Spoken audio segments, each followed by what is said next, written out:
गीता हूं मैं, कुरान हूं मैं, गीता हूं मैं, कुरान हूं मैं, मुझे पढ़ इंसान हूं मैं।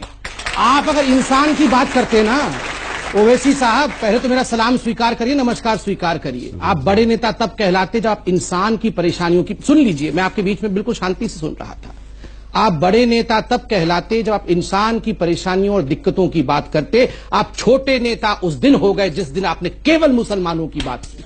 मेरे निगाह में आज आप गिर गए। दूसरी बात, देखिए, हिंदुस्तान की जनता आपका सबसे बड़ा चैनल है, घर घर में लोग इसे सुन रहे हैं, और मैं आज आगाह करता हूं, ये शब्द हटा दीजिए अपने शब्दकोश से कि मुस्लिम इलाका है। कोई इलाका हिंदू इलाका और कोई इलाका मुस्लिम इलाका नहीं है। ये मेरे देश भारत का इलाका है। तो आइंदा ओवैसी साहब, मैं बहुत अदना सा लड़का हूं, आप बड़े लोग हैं, ये अदना सा भारतवासी आपसे एक बात कह देता है, आइंदा ये हिम्मत मत करना आप कि किसी इलाके को ये कह दो कि ये मुस्लिम इलाका है। हम बंटवारा नहीं चाहते। तीसरी बात, आपने सरकार की बात की, मैं सरकार की बात रखता हूं। आपने आंकड़े रखे, आपने कहा 85% मुसलमानों के पास आज तंगी है, अकाउंट नहीं खुले हुए हैं, वहां बैंक नहीं है। मैं आपसे सवाल पूछता हूं साहब, 10 वर्षों तक यूपीए की सरकार में जो राज करती रही, आप उसके कोएलिशन पार्टनर थे। बैंक कोई शुतुरमुर्ग की तरह, कोई फंगस की तरह 4 दिन, 5 दिन, 3 महीने में नहीं खुलते हैं, इन्हें दशकों लगते हैं। नहीं, जनधन के पर तो आप अपनी पीठ मैं जनधन पर दे रहा हूं, आपने अकाउंट खोला है तो थोड़ा तो जिम्मेदारी लेनी पड़ेगी। आप बताइए, 25 करोड़ अकाउंट पहली बार हिंदुस्तान में खोला, क्या नाम पूछ के अकाउंट खोला कि तुम्हारा नाम अब्दुल है या तुम्हारा नाम राम है? नाम पूछ के नहीं खोला। मैं आज ओवैसी साहब से पूछता हूं, ओवैसी साहब ये डॉक्यूमेंट दिखाएं कि अपने क्षेत्र में कितने मुसलमान भाइयों के हाथ पकड़ के आप अकाउंट खुलवाने ले गए थे, कितने बैंक आपने अपने इलाके में खुलवाए। देखिए, आपने बड़ा जनरलाइज कर दिया कि मुसलमान इलाके में बैंक नहीं है। कौन जिम्मेदार है? मुझे दुख के साथ कहना पड़ रहा है कि आप जैसे मुसलमान नेता, जिन्होंने गरीब मुसलमानों को, वो बाबा बैठे हैं मेरे, देखिए, इनको दबा के रखा वर्षों तक ताकि ये आपका वोट बैंक बना रहे, ताकि इनका अकाउंट न खुल सके। क्यों नहीं सिखाया आपने वहां बैंक क्यों नहीं खोला इतने वर्षों तक? मैं आपसे इतना ही कह रहा हूं कि इस मुल्क की आजादी में सबने हिस्सा लिया। आपने नहीं लिया था, मैं इतिहास लेके आया हूं सर भाई। You did not want Hyderabad as India. इनकी पार्टी का फाउंडेशन इसी बेस पे था कि हैदराबाद हिंदुस्तान का हिस्सा नहीं बनेगा। था कि नहीं?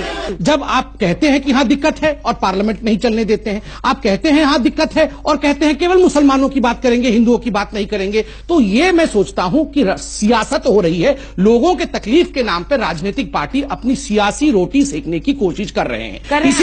इसीलिए मैं ओवैसी जी के इतिहास को गिना रहा था, हिंदू मुस्लिम बनाने के नहीं गिना रहा था कि हर चीज पे वो हर विषय को हिंदू मुस्लिम कर देते हैं। इससे दुख होता है, क्योंकि एक बड़े कद का नेता जब हर विषय को धर्म के लाइन पे बांट देगा। मैंने ऐसे ही याकूब मेमन का उदाहरण नहीं दिया, मुझे भी तकलीफ होती है जब समाज बढ़ता है, इसलिए दिया कि चाहे हिंदू हो चाहे मुसलमान हो, कोई गलती करेगा तो फांसी पे चढ़ जाएगा। आपने कहा नहीं, याकूब मेमन फांसी पे इसलिए चढ़ा क्योंकि वो मुसलमान था। भारत माता की जय इसलिए नहीं बोलेंगे क्योंकि वो संविधान के खिलाफ है। आप ही के भाई जावेद अख्तर साहब ने कहा ना, अचकन पहनाना, जो आप सुंदर लग रहे हैं अचकन में, अचकन पहनाना तो संविधान ने नहीं सिखाया है, मगर फिर भी आप बड़े प्यार से अचकन पहन। धोती पहनाना मुझे भी संविधान ने नहीं सिखाया है, मगर मैं बड़े प्यार से पहनता हूं। तो आप हर बात पे क्यों हमारे संविधान को जवाब वैसे साहब जल्दी से कि लघु उद्योग के लोग अभी फिलहाल कुछ परेशान होंगे, और हमारे अल्मा मैटर अर्थात आपने संघ की तरफ उंगली उठाया और कहा कि उन्होंने छापा है। संघ तो अपना काम बिल्कुल ठीक से कर रही है। उन्होंने तो ये नहीं कहा कि हिंदू ज्यादा परेशान है, उन्होंने कहा लघु उद्योग। आप भी तो वही शब्द का प्रयोग कर सकते थे, आपने क्यों मुसलमान शब्द का प्रयोग कर दिया? यही कोई धोती पहन के, कोई टीका लगा के विश्व हिंदू परिषद का आदमी या कोई साधु या साध्वी कह देती ना कि ये हिंदुओं के इलाके में पैसा नहीं आता, तो पूरे देश में गजब डाल आता। ये हिंदुस्तान को बांटना चाहते हैं, ये हिंदुत्व बनाना चाहते हैं। यही ओवैसी साहब पार्लियामेंट में चिल्ला रहे होते, और आज में बोल रहे हैं कि मैं मुसलमानों की बात क्यों ना करूं। क्यों करेंगे केवल मुसलमानों की बात? सबकी बातें क्यों नहीं करेंगे? आपके प्राइम मिनिस्टर जाकर हमारे प्राइम मिनिस्टर, आपके प्राइम मिनिस्टर, हमारे प्राइम मिनिस्टर सऊदी अरब जाकर नहीं, हमारे प्राइम मिनिस्टर एग्रीमेंट साइन करके आए। ये गलत बात है। मुसलमान याद नहीं आया? मुसलमान इलाके बोलेंगे, आपके प्राइम मिनिस्टर बोलेंगे। आपके प्राइम मिनिस्टर कौन है? नहीं अंजना जी, मैं पूछता हूँ ओवैसी जी के प्राइम मिनिस्टर कौन है? मेरे प्राइम मिनिस्टर मोदी है, तो ओवैसी जी के प्राइम मिनिस्टर कौन है? मुल्क के प्राइम मिनिस्टर। चलिए, नहीं अभी भी नहीं, ना आपके मुल्क के नहीं, आपके मुल्क के आप बोलेंगे आज कि मुल्क के मेरे प्राइम मुल्क के मिनिस्टर। मेरे प्राइम मिनिस्टर, बोल के दिखाइए। नहीं बोलेंगे। क्यों नहीं बोलेंगे? नहीं बोलेंगे। क्यों नहीं बोलेंगे? क्यों नहीं बोलेंगे? यही पार्टीशन है। मेरी ये मर्जी। अपने प्रधान, मेरी मर्जी नहीं होता चलिए, है साहब, आप एक अब- पार्लियामेंटेरियन अब- है। अब- सुन लीजिए, एक पार्लियामेंटेरियन जो अपने प्राइम मिनिस्टर को अपना प्राइम मिनिस्टर, अपने मुल्क को अपना मुल्क नहीं कह सकता, ये बंटवारा नहीं कर रहे हैं तो क्या कर रहे हैं?